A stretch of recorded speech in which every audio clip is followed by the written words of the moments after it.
Carl Jung's final message about empaths will shatter everything you believe about your compassion. The empath, Jung discovered, is just the child who was never allowed to be selfish.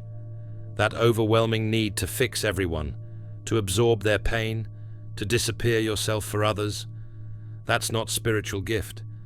That's survival programming from a childhood where your needs were too much, your feelings too loud, your very existence conditional on serving others. But here's what makes Jung's insight revolutionary. He didn't see empaths as broken. He saw them as halfway through what he called individuation, the psychological journey toward wholeness. You already know this deep down. You've always sensed that your empathy came with a cost you couldn't name. Jung wrote, "The privilege of a lifetime is to become who you truly are." But you've always felt that who you truly are was never allowed to exist, that your authentic self was sacrificed to keep others comfortable. By the end of this journey, you'll understand why your sensitivity feels like both a gift and a burden. You'll recognize the psychological patterns that turned your natural empathy into a survival strategy. And most importantly, you'll discover Jung's path to what I call sacred selfishness, the healthy boundaries that transform empathy from compulsion into conscious choice. This isn't about becoming less caring. It's about reclaiming the right to care for yourself with the same intensity you've always cared for others. Jung understood something that most people miss about empathic development. What we call empathy in adults often begins as what I call emotional hypervigilance in childhood, a survival mechanism that develops when a child's safety depends on constantly monitoring the emotional states of their caregivers. Think about this pattern: the child who learns to read their parents' moods before the parent even speaks, the little one who becomes the family emotional barometer, always sensing storms before they hit, the kid who learns that their own needs create tension, but anticipating others' needs creates safety. Jung called this premature ego adaptation, when children develop sophisticated psychological skills, not from healthy development, but from necessity. Your nervous system became a seismograph for danger, attuned to every emotional tremor in your environment. This isn't conscious learning. This is adaptive wiring. Your brain literally rewired itself for survival in an emotionally unpredictable environment. You developed what Jung termed psychological antennae, an extraordinary ability to sense what others feel and need. But here's what Jung discovered that changes everything. This survival adaptation came with a terrible cost: the suppression of what he called your authentic selfishness, the healthy narcissism that every child needs to develop a strong sense of self. Jung wrote, "The healthy individual is able to love himself as much as he loves others." But the future empath learned the opposite lesson: love others more than yourself, because your needs are dangerous. If you learned to read the room before you could read books, comment below, "I was the family emotional detective." This creates what I call the empathic paradox.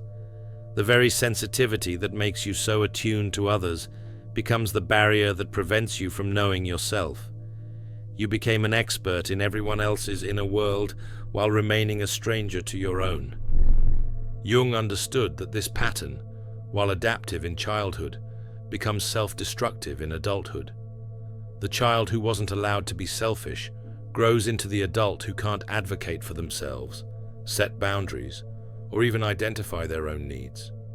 Jung made a startling discovery about what lies hidden in the unconscious of people with empathic patterns.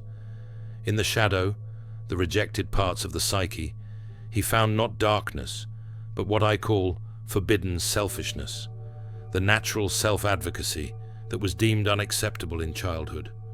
Most empaths carry tremendous guilt about their shadow because it contains everything they were taught was wrong: anger, boundaries, saying no, putting themselves first, having needs, demanding respect.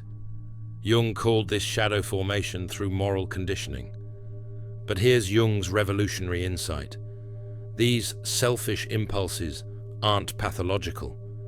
They're the missing pieces of a complete personality. The empath who never learned healthy selfishness becomes what Jung termed a wounded healer, someone who gives from emptiness rather than fullness. Jung observed that empaths often unconsciously resent their own compassion.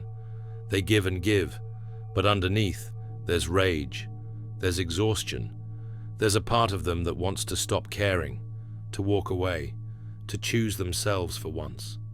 This isn't because they're bad people. It's because Jung's compensation principle is at work. The psyche is trying to balance the one-sided development by pushing the rejected qualities into consciousness. Think about what Jung called enantiodromia, the tendency for things to turn into their opposite when taken to extremes. The person who gives endlessly eventually becomes resentful. The one who never says no eventually explodes. The empath who refuses their shadow becomes bitter. Jung understood that integration of the shadow isn't about becoming selfish. It's about reclaiming the right to exist as a complete human being. The empath's shadow contains their sacred selfishness, the healthy ego strength that allows for authentic relationships. If you've ever felt guilty for wanting to put yourself first, comment, "My needs feel selfish, but they're not wrong." Jung wrote, "One does not become enlightened by imagining figures of light, but by making the darkness conscious." For empaths, the darkness isn't cruelty or narcissism. It's the simple, radical act of believing they matter as much as everyone else. Jung identified a specific crisis that empaths face in their psychological development. He called it the individuation imperative, the moment when the psyche demands that you become who you actually are, not who you learned to be for survival. This crisis often manifests as what I call empathic burnout. Not just tiredness, but a deep soul exhaustion that comes from living inauthentically for years. Jung understood this as the psyche's rebellion against continued self-abandonment. The symptoms Jung documented are unmistakable. You can't fake caring anymore. The old motivations don't work. People's problems feel heavy instead of meaningful. You start resenting the very thing that once defined you, your willingness to help others. Jung saw this not as failure, but as psychological emergence. Your authentic self is trying to be born, but it requires dismantling the false self that was built around serving others. This is where Jung's concept of the transcendent function becomes crucial. The transcendent function is the psyche's ability to bridge opposites. In this case, the caring self and the self-caring self. It's not about choosing between empathy and selfishness. It's about integrating both into what Jung called individuated wholeness. Jung observed that empaths in this crisis often feel like they're betraying everyone by changing. People say things like, "You're not the same person anymore," or "You've become selfish." Jung understood this as the collective's resistance to individual development. But here's what Jung discovered about this process. The people who truly love you will support your individuation. The ones who resist it were benefiting from your self-abandonment. Jung called this differentiation anxiety, the fear that healthy boundaries will end relationships. Jung wrote, "The privilege of a lifetime is to become who you truly are." But for empaths, this requires what I call developmental courage, the willingness to disappoint people who preferred you diminished. If you've been told you've changed since setting boundaries, comment, "I didn't change, I just stopped hiding." Jung understood that this individuation crisis is actually a spiritual emergency, the soul's demand for authenticity. The empath who heeds this call doesn't become less caring. They become consciously caring instead of compulsively caring. Jung introduced a concept that most people misunderstand: sacred selfishness. This isn't narcissistic self-absorption. It's what Jung called the ethical obligation to become yourself, the recognition that your first responsibility is to your own psychological development. Jung wrote, "Your vision becomes clear when you can look into your own heart. Who looks outside, dreams. who looks inside awakes. For empaths, looking inside often reveals years of self-neglect disguised as virtue. What I call conscious selfishness involves several key elements that Jung identified as necessary for psychological health. First, emotional sovereignty, the recognition that you're not responsible for managing other people's feelings. Jung understood that taking responsibility for others' emotions actually prevents their psychological growth. Second, boundary consciousness, the ability to sense where you end and others begin. Jung called this ego boundary development, and he saw it as essential for both individual health and authentic relationship. Third, need legitimacy, accepting that your needs are as valid as anyone else's. Jung observed that empaths often treat their own needs as optional, while treating others' needs as mandatory. Jung discovered that empaths who develop sacred selfishness actually become more helpful, not less. They give from choice rather than compulsion, from fullness rather than emptiness, from strength rather than weakness. This creates what Jung called differentiated love, the capacity to care for others without losing yourself in the process. You can feel compassion without absorbing pain. You can offer support without taking responsibility. You can love without disappearing. Jung understood that the highest form of service comes from individuals who have done their own psychological work. The person who has reclaimed their sacred selfishness offers the world their authentic presence rather than their people-pleasing performance. If you've learned that taking care of yourself makes you a better helper to others, comment, "I give from overflow, not emptiness." Jung wrote, "The most terrifying thing is to accept oneself completely." For empaths, this includes accepting the parts of themselves that want recognition, rest, reciprocity, and respect, all the things they were taught were selfish to want. Jung made a profound observation about what happens to empaths' relationships when they begin practicing sacred selfishness. He called it relational recalibration, the process where relationships either deepen through mutual authenticity or end because they were based on the empath's self-abandonment. The empaths who begin setting boundaries often discover something shocking.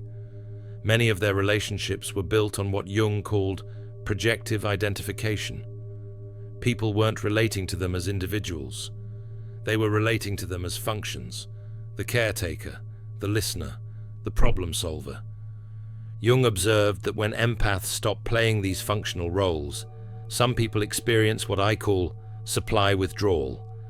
They become angry, manipulative, or accusatory because their emotional needs are no longer being automatically met. But Jung also documented something beautiful. The relationships that survive this transformation become what he called authentic encounters. Instead of one person giving and one receiving, both individuals meet as equals, each responsible for their own emotional well-being. Jung wrote, "The meeting of two personalities is like the contact of two chemical substances. If there is any reaction, both are transformed. But true meeting can only happen between individuated people, those who know where they end and others begin." This is why Jung emphasized that empaths must learn what I call relational selectivity. Not everyone deserves access to your empathy. Not every person who asks for help is ready to receive it. Not every relationship that feels familiar is healthy. Jung understood that empaths often confuse intensity with intimacy, need with love, and drama with depth. Learning to recognize the difference requires developing what Jung called psychological discernment, the ability to see people as they are rather than as you wish they were. The individuated empath attracts different people than the self-abandoning empath. They draw those who are also doing their own psychological work, rather than those looking for someone to do it for them. Jung observed that this shift can feel lonely at first, because the empath is breaking generational patterns of codependency. But it ultimately leads to what he called authentic belonging, relationships based on mutual respect rather than mutual need. If you've noticed that setting boundaries changed who wants to be around you, comment, "I attracted my equals when I stopped accepting less." Jung's wisdom here is clear. You cannot have authentic relationships until you become an authentic person. And becoming authentic requires embracing your sacred selfishness. Jung's vision of psychological wholeness includes what I call the integrated empath, someone who has reclaimed their sensitivity as a conscious choice rather than an unconscious compulsion. This person represents Jung's ideal of individuation achieved. The integrated empath possesses what Jung called conscious empathy, the ability to feel with others without losing themselves in the process. They've learned to use their sensitivity as a tool rather than being used by it. Jung identified several characteristics of psychological integration that apply specifically to empaths. First, emotional choice, the capacity to decide when and how much to feel with others. Jung understood that healthy empathy has an on-off switch controlled by conscious will rather than automatic response. Second, compassionate detachment, the ability to care without carrying. Jung observed that the most helpful people maintain what he called loving distance, close enough to help, far enough away to maintain perspective. Third, reciprocal relationships, connections where empathy flows both ways. Jung noted that integrated empaths naturally attract people who can also give, creating what he called mutual individuation. Jung wrote, "The privilege of a lifetime is to become who you truly are." The integrated empath has achieved this by learning that their truest self includes both their capacity for compassion and their right to self-preservation. This integration creates what Jung called earned security, a deep inner stability that doesn't depend on others' approval or emotional state. The integrated empath can witness others' pain without absorbing it, offer support without taking responsibility, and love without losing themselves. Jung understood that this level of integration serves the collective good. Integrated empaths model healthy boundaries, authentic relationships, and conscious compassion. They show others that it's possible to be sensitive without being self-destructive. The journey from unconscious empathy to conscious empathy is what Jung called the hero's journey of the psyche. It requires facing the shadow, integrating the opposites, and choosing wholeness over approval. If you've learned to help others without hurting yourself, comment, "I'm a conscious empath now." Jung's final insight about empaths is this: your sensitivity is indeed a gift, but only when it's offered from a place of choice rather than compulsion, strength rather than weakness, wholeness rather than woundedness. Jung's most profound discovery about empaths centers on what I call the freedom realization, the moment when you understand that your empathy was never about other people. It was about you trying to feel safe in an unpredictable world. Jung wrote, "Everything that irritates us about others can lead us to an understanding of ourselves." The empath's journey reveals that their hyper-responsibility for others was actually an attempt to control their environment, to prevent the emotional chaos they experienced in childhood. This realization can be both liberating and terrifying. It means recognizing that much of what you called love was actually psychological management, unconscious strategies to keep people calm, happy, and stable so you could feel secure. But Jung discovered something liberating about this realization. Once you understand that your empathy was a survival strategy, you can choose to keep it or transform it. You're no longer controlled by unconscious programming. You become what Jung called the author of your own psychological story. This freedom creates what I call authentic empathy, sensitivity that comes from love rather than fear, choice rather than compulsion, strength rather than vulnerability. The integrated empath feels with others because they want to, not because they have to. Jung observed that this transformation often triggers what he called existential guilt, the feeling that you're betraying your essential nature by changing. the voice in your head that says, "But I've always been the helper," or "People depend on me," or "What if no one loves me if I'm not useful?" But Jung understood this guilt as the final resistance of the false self that was built around serving others. He called it identity grief, mourning the version of yourself that was never real but felt familiar. Jung also identified what he called the freedom paradox, the discovery that having the choice to help makes helping more meaningful, not less. When empathy becomes voluntary rather than compulsive, it transforms from burden to gift. The truth Jung revealed is this: you were never meant to be an emotional caretaker for the world. You were meant to be a conscious individual who chooses when and how to offer your gifts.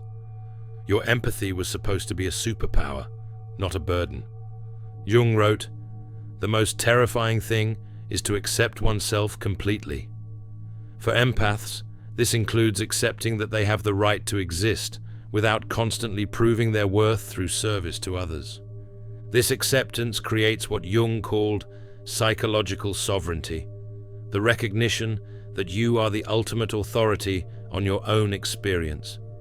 No one else can tell you what you should feel, what you should give, or who you should be. Jung observed that empaths who achieve this sovereignty often go through what he called the reparenting phase, learning to give themselves the unconditional acceptance they never received as children. They learn to speak to themselves with kindness, to prioritize their own needs, and to celebrate their own achievements. This internal reparenting is crucial because Jung understood that you cannot give from emptiness indefinitely. The empath who learns to nurture themselves becomes capable of authentic nurturing of others. Jung also noted that psychological sovereignty often involves grieving the unlived life, mourning all the dreams, goals, and experiences you sacrificed to keep others comfortable. You might realize you chose careers, relationships, and life paths based on what others needed rather than what you wanted. But Jung saw this grief as necessary and healing. It's the psyche's way of honoring what was lost while making space for what wants to emerge. The empath who achieves this sovereignty discovers something remarkable. Their capacity for genuine compassion actually increases. When you're no longer bleeding yourself dry for others, you have more to give from a place of abundance. Jung observed that free empaths become conscious healers, people who help others from wholeness rather than woundedness. They no longer need to fix people to feel valuable. They no longer need to be needed. This creates what Jung called liberated love, affection that doesn't come with strings attached, help that doesn't create dependency, presence that doesn't require reciprocity. Jung's final message about empaths is clear. Your journey is not about becoming less sensitive. It's about becoming consciously sensitive.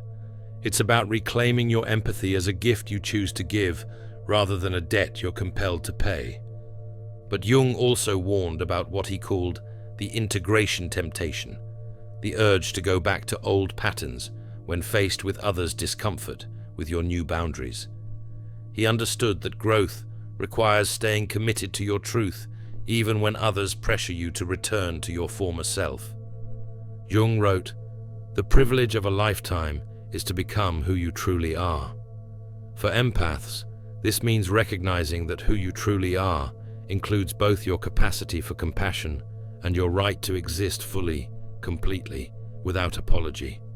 If you've realized your empathy is a choice, not an obligation, comment, "I choose when to care," and that makes it more powerful. Jung understood that the integrated empath becomes a beacon for others, not through self-sacrifice, but through self-realization. You show the world what it looks like to be both sensitive and strong, caring and boundaried, empathic and whole. The freedom to choose when and how to care is the ultimate gift Jung offered to empaths. It transforms sensitivity from a weakness that others exploit into a strength that you consciously deploy. The empath is just the child who was never allowed to be selfish, but now you understand what Jung really meant. Your empathy isn't your flaw, it's your unfinished development. You learn to use your sensitivity as a survival tool instead of developing it as conscious choice.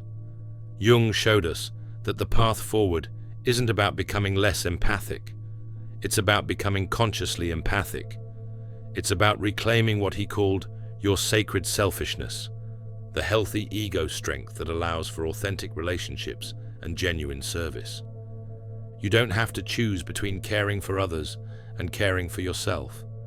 Jung's individuation process shows you how to integrate both into psychological wholeness. The child who was never allowed to be selfish can grow into the adult who chooses when and how to give their gifts.